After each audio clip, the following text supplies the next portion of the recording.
अस्सलाम वालेकुम। दुनिया व्लॉग के साथ मैं हूं सिद्रा मुनीर। नाज़रीन, आज जिस मामले पे मुझे आपसे बात करनी है वो है जी हमारे यंगस्टर्स, हमारी नौजवान नस्ल, और ख़ास तौर पर हमारी नौजवान नस्ल बाहर क्यों जाना चाहती है। क्योंकि आजकल हर दूसरे हमारे जो नौजवान हैं उनकी ज़बान पर एक ही जुमला है कि पाकिस्तान में क्या रखा है, निकलो यहाँ से। पाकिस्तान में आने वाला वक्त मज़ीद मुश्किल होने वाला है, इसलिए बेहतर है कि किसी ना किसी मुल्क का वीज़ा लगवा लो और यहाँ से निकलने की तैयारी कर लो। आखिर ऐसा क्यों है? अगर हम ब्रेन ड्रेन की बात करते हैं तो 1950 से ही ये मामला चलता आ रहा है, और लोग अपनी मयार ज़िंदगी को बेहतर बनाने के लिए, अपने बच्चों के बेहतर मुस्तकबिल के लिए, अपनी जो ज़िंदगी है उसके स्टैंडर्ड्स को इम्प्रूव करने के लिए दूसरे मुल्कों में जाया करते थे। लेकिन अब इस वक्त पाकिस्तान की मौशी सूरत हाल, पाकिस्तान की सियासी सूरत हाल उस नहज पर पहुंच चुकी है कि अब ख़तरनाक हद तक लोगों में बाहर जाने का रुझान बढ़ता जा रहा है। एक रिपोर्ट आई है सामने, पासपोर्ट डायरेक्टरेट है, उसने एक बड़ा ख़तरनाक रुझान देखा है 2021 के बाद। पहले हर रोज़ जो यौमिया 20,000 पासपोर्ट बनाए जाते थे, अब उनकी तादाद बढ़ के 2022 में देखा गया है कि यौमिया 30,000 तक वो तादाद पहुंच चुकी है। यानी कि इतने ज़्यादा एप्लीकेंट्स हैं, इतने ज़्यादा लोग हैं जो कि पासपोर्ट बनवा रहे हैं, दूसरे मुल्कों में जाना चाहते हैं। हमारे बहुत सारे नौजवान हैं, हर रोज़ मुख्तलिफ एजेंटों के हाथों लुटते हैं, वीज़े लगवा रहे हैं, पासपोर्ट के लिए ट्राई कर रहे हैं, कभी कहीं जा रहे हैं, कभी कहीं जा रहे हैं, सिर्फ इसलिए कि हाईली क्वालिफाइड हैं, लेकिन पाकिस्तान में उनके लिए जॉब्स अपॉर्चुनिटी नहीं है। कितने इदारे हमारे पास ऐसे मौजूद हैं, हज़ारों खाली आसामियाँ मौजूद हैं, लेकिन उन पर भर्तियाँ नहीं किए जा रही थी, हुकूमत के ख़जाने खाली है। तो ऐसे में ऐसा ही होगा कि लोग बाहर जाने की तरफ जो है वो बहुत ज़्यादा रुझान बढ़ता जाएगा। एक रिपोर्ट है Pakistan institute of development economics की, जिसमें बताया गया है जी पासपोर्ट के हसूल के लिए जो दरख्वास्तें लोग जमा करवा रहे हैं उनकी तादाद तो बढ़ ही रही है, लेकिन एदाद शुमार की जब हम बात करते हैं तो 2022 में 7,65,000 लोग पाकिस्तान छोड़कर दूसरे मुल्क चले गए हैं। 2022 की मैं बात कर रही हूँ, गुज़िश्ता साल की। उससे पहले 2021 में 2,25,000 लोग बाहर गए थे। यानी सिर्फ एक साल के दौरान तादाद कितनी बढ़ गई? 2022 में 2,25,000 लोग मुल्क छोड़ के बाहर गए, और इनमें ज़्यादातर तादाद यंगस्टर्स की है, नौजवान नस्ल की है। और 2022 में 7,65,000 लोगों ने मुल्क छोड़ा, यानी डबल से भी ज़्यादा तादाद हो गई नौजवानों की जो कि दूसरे मुल्कों में निकल गए। ब्रेन ड्रेन हो गया। हमारे लोग थे, यहाँ पर उनको मेहनत करनी थी, पाकिस्तान को सर्व करना था, लेकिन इतने मुश्किल हालात हुए कि उन्होंने अपनी ज़िंदगियाँ बेहतर बनाने के लिए दूसरे मुल्कों में जाना बेहतर समझा। पीछे चलते जाते हैं जी, 2020 में इमिग्रेंट्स की जो तादाद है वो 2,88,000 थी। 2019 में 6.25 लाख पाकिस्तानियों ने मुल्क छोड़ा था। 2018 में 3,82,000 ये तादाद थी, और 2017 में 4,96,000, 2016 में 8,39,000, 2015 में 9,40,000। लेकिन अब जब एक तरफ मुल्क की मुआशी सूरत हाल है, लाइनों में लगे हुए हैं लोग आटा, चीनी, दाल के हसूल के लिए। हमारा पढ़ा लिखा तबका, हमारे एमफिल नौजवान, हमारे एमएससी किए हुए नौजवान नायब कासिद की नौकरी हासिल करने के लिए लाइनों में लगे हुए हैं। अगर आप अंदाज़ा लगाना चाहते हैं कि किस तरह से यहाँ पर यंगस्टर्स की तादाद है, तो एक बहुत बड़ा सर्वे आप खुद कर लीजिए कि किसी भी डिपार्टमेंट से, चाहे वो महकमा तालीम है, महकमा एजुकेशन है, पुलिस है, कोई भी सरकारी महकमा है, वहाँ से जब सरकारी असामियों का ऐलान होता है ना, न्यूज़पेपर में ऐड आता है, असामियाँ होती हैं 100, और जो एप्लीकेंट्स होते हैं वो 20-20 हज़ार होते हैं, 25-25 हज़ार होते हैं। यानी कि एक सीट के लिए 1,000-1,000, 2-2, 3-3 हज़ार एप्लीकेंट्स होते हैं। तो आप अंदाज़ा लगा लीजिए कि हमारे पास वसाइल कितने कम रह गए हैं और हमारे लोगों की तादाद कितनी बढ़ जा रही है। हर साल हज़ारों की तादाद में हमारे यंगस्टर जो हैं वो ग्रेजुएट्स होकर निकलते हैं मुख्तलिफ यूनिवर्सिटी से, मुख्तलिफ तालीमी इदारों से। हो क्या रहा है?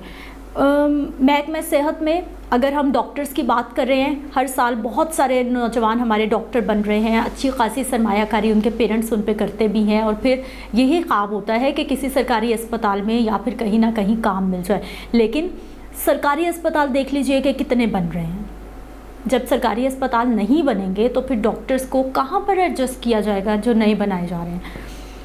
महकमा एजुकेशन की बात कर लीजिए, नए स्कूल्स, नई यूनिवर्सिटीज़ में सरकारी सतह की बात करी हूँ। प्राइवेट शोबा तो खैर बहुत ही चमक गया है ना, लेकिन जो सरकारी सतह पर है वहाँ पर कितनी तरक्की हो रही है, कितने शोबों में इंडस्ट्रीज़ लग रही है, कितने शोबे जो हैं वो नए डेवलप किए जा रहे हैं। यहाँ तो जो पहले से कारोबार चल रहे थे वो भी बंद होते जा रहे हैं। तो ऐसे में फिर हम देखते हैं जी, हमारे जो हुक्मरान हैं या हमारे वज़रा हैं, जब इस हवाले से उनसे बात की जाती है तो वो मशवरा देते हैं कि हमारे नौजवान पढ़ते हैं तो नौकरी ही क्यों सोचते हैं, वो कारोबार की तरफ क्यों नहीं जाते, अपने कदमों पे क्यों नहीं खुद खड़े होते। कारोबार की तरफ वो किस तरह से जाएं जब जेब में पैसे नहीं हैं, 2 वक्त का घर में खाना नहीं पक रहा, तो फिर कारोबार कैसे शुरू होगा। अब इस सवाल से एक और सवाल जहन में आता है कि जी आईटी की दुनिया बहुत वास्ट है, आपको कुछ करने की ज़रूरत नहीं है, आप जी कंप्यूटर पे बैठ जाएं, लैपटॉप पे बैठ जाएं, मोबाइल का अच्छा इस्तेमाल सीख लें, मुख्तलिफ कोर्सेज़ कर लें, आप ऑनलाइन अर्निंग शुरू कर लें। लेकिन ऐसा नहीं होता। हर इंसान को अल्लाह ताला ने मुख्तलिफ बनाया है और हर इंसान में मुख्तलिफ टैलेंट है। हर इंसान आईटी एक्सपर्ट नहीं हो सकता। तो इसलिए ये सारे वो मसाइल हैं जो कि मुसलसल नौजवानों को बाहर जाने की तरफ राग़िब कर रहे हैं। हमारे यहाँ अगर एक मज़दूर 1000 रुपये दिहाड़ी कमाता है, 800-700 रुपये दिहाड़ी कमाता है, तो जब वो सऊदी अरेबिया चला जाता है, यूएई चला जाता है, यहाँ पर अगर वो महीने के 30,000 कमाता है ना, तो वहाँ जाकर वो महीने के 1 लाख या 1.5 लाख रुपया कमाता है। यहाँ पर जब वो 30,000 कमाएगा, वो अपना ख़र्चा निकालेगा, घर पे देगा, बच्चों पे खर्च करेगा या 2 वक्त की रोटी चलाएगा। लेकिन जब वो यूएई जाता है, सऊदी अरेबिया जाता है, किसी भी मुल्क में जाता है, वहाँ पर जाके करता वो मज़दूरी ही है, वो मज़दूर बनता है, वो ईंटें उठाता है, वो मुशक्क़त का काम करता है, लेकिन वहाँ पर वो खुश है क्योंकि उसको अगर 1 लाख रुपए मिलते हैं, 1.5 लाख रुपए मिलते हैं, वो 40-50 हज़ार रुपये अपने घर वालों को भेजता है, वहाँ पर अपने ख़र्चे निकालता है और वो बहुत खुशी पूरी ज़िंदगी वहाँ पर गुजार देता है। लेकिन पाकिस्तान में अभी निगरान सेटअप का मामला चल रहा है जी, कुर्सी की लड़ाई है, कुर्सी का दंगल है, हुकूमतों के मामलात हैं जो तय होने में नहीं आ रहे और जो बुनियादी मसाइल हैं हमारे लोगों के वही अभी तक हल नहीं हो रहे। एक और रिपोर्ट सामने आई है जी, ब्यूरो ऑफ इमिग्रेशन के मुताबिक पाकिस्तान छोड़कर बैरून मुल्क जाने वालों की तादाद ज़्यादातर बताया जा रहा है जी मशरक़ वुस्ता के ममालिक में, बिलखसूस सऊदी अरेबिया या फिर मुत्तहिदा अरब अमारात में मुंतकिल होते हैं। उनको लगता है कि वहाँ पर उनका बेहतर मुस्तकबिल है।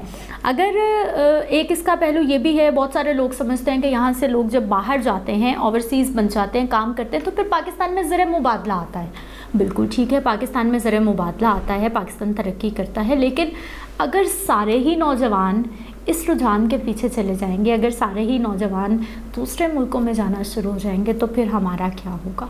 क्योंकि नौजवान तो किसी भी मुल्क का जो है वो रोशन मुस्तकबिल कहा जाता है, लेकिन हमारे नौजवान अपना रोशन मुस्तकबिल कैसा देख रहे हैं, आने वाला वक्त मुश्किल देख रहे हैं, जब उनको पता है कि आमदन उतनी नहीं है जितने खर्चे बढ़ते जा रहे हैं।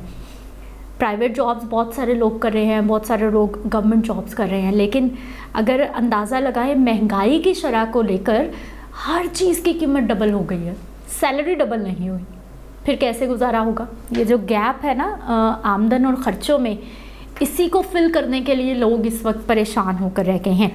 Pakistan institute of development economics 2022 में नौजवानों का एक सर्वे जारी किया, जिसमें बताया गया जी 37% से ज़ायद पढ़े लिखे नौजवान पाकिस्तान छोड़ना चाहते हैं। 37% जो नौजवान हैं पढ़े लिखे पाकिस्तान से जाना चाहते हैं। और 2021 में यही सर्वे जब किया गया था तो उस वक्त 30% थी उन नौजवानों की तादाद जो कि मुल्क छोड़कर जाना चाहते हैं। तो ऐसे में हमारी हुकूमतें चाहें तो बहुत कुछ कर सकती हैं, नए इदारे भी बन सकते हैं, नए इंडस्ट्रीज़ भी लग सकती हैं, लेकिन होगा कैसे। हर दौर में देख रहे होते हैं कि नौजवानों के मसाइल होते हैं, लेकिन अभी जो दौर आ गया है, यकीन जानिए बहुत मुश्किल दौर आ गया है। जो लोग जॉब कर रहे हैं किसी ना किसी तौर पर, MSc MPhil PhD हमारे यंगस्टर्स हैं और वो नौकरियां कर रहे हैं जो उनके एजुकेशन को बिल्कुल सूट नहीं करते। यानी इस वक्त वो हालात हो गए हैं कि कहीं से कोई भी काम मिल जाए, क्योंकि सोशल प्रेशर भी है, घर भी चलाना है, हमारा समाजी सेटअप इस तरह का है कि स्पेशली जो यंग बॉयज़ हैं, अब तो खैर लड़कियां भी पीछे नहीं हैं, महंगाई इतनी हो गई है कि घर के जितने लोग कमाएं वो कम है, लेकिन स्पेशली जो हमारे यंग बॉयज़ हैं ان پہ بہت گھروں کی ذمہ داریاں ہوتی ہیں. جیسے ہی کوئی بھی نوجوان ہے وہ جوان ہوتا ہے، پڑھ لکھ جاتا ہے، تو فوری طور پہ امیدیں بہت زیادہ بڑھ جاتی ہیں کہ اب اس کو کمانا ہے اور اس نے گھر چلانا ہے. اور پھر اس کا جو مینٹل سٹیٹ ہے، یہ ڈپریشن، یہ انزائٹی. اب دیکھیں چین سے چین، باتوں سے باتوں، چیزوں سے چیزیں نکلتی آ رہی ہیں کہ کس طرح سے ہمارے جو سوشل ایشوز ہیں وہ بھی بڑھتے جا رہے ہیں، صرف کس لیے کہ ہمارے پاس جابس نہیں ہیں اس طرح سے جیسا کہ ہونی چاہیے. تو اس حوالے سے کیا جا سکتا ہے؟ گورنمنٹ سے کچھ کر سکتی ہیں؟ نوجوان کیا کر سکتے ہیں؟ اس وقت جو سیاسی صورتحال ہے، ایک سیاسی دنگل شروع ہوا ہے. تقریباً 3 سے 4-5 سال ہو گئے ہیں کہ ایسا عدم استحکام ماضی میں کبھی نہیں دیکھا ہوگا جو اس وقت سیاست میں نظر آ رہا ہے. اور جب سیاسی عدم استحکام ہوگا تو کیسے ملک ترقی کرے گا؟